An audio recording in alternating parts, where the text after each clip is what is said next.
Breaking news here at CNN, a U.S. official telling us that North Korea's missile test was of a probable intercontinental ballistic missile. CNN's Ryan Brown has the latest on this.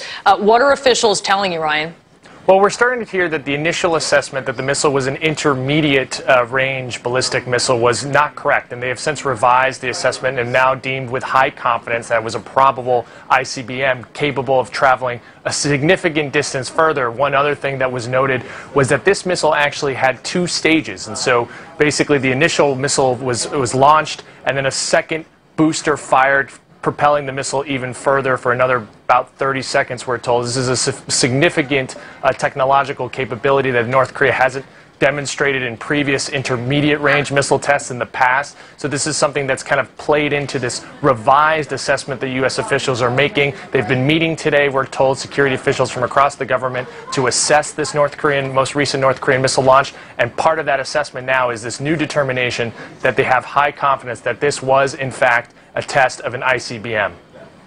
All right, Ryan Brown with the latest there for us. I want to bring in now retired Admiral John Kirby. So this is very significant, right? Because we know that while North Korea may not have nuclear capability to couple with this ICBM, it seems very likely that they could then move in that direction. Sure. They may be unstoppable at this point in time. And this changes the entire situation as the U.S. relates to North Korea as a nuclear power. Right. I mean, an ICBM capable Pyongyang, that's a game changer. This is a capability that the regime has been trying to perfect and to get fielded. It looks as if they've done that. That certainly does change the calculus.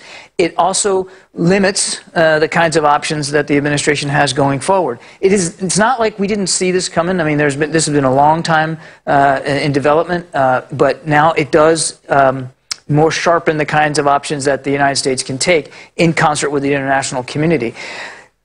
Kim sees this kind of capability as a bargaining chip. It's his ultimate way of ensuring the regime's survival, and that's what he's really after here. Obviously, it poses a real threat, a threat we all need to take seriously, but it is, for him, a chance to make sure he survives. What are the options that would have been on the table before that are eliminated by what seems to be an ICBM? I think it now makes it, not that he didn't have capability before to wreak havoc and violence on the peninsula or even in the region, but this means now that he can do that with a longer reach.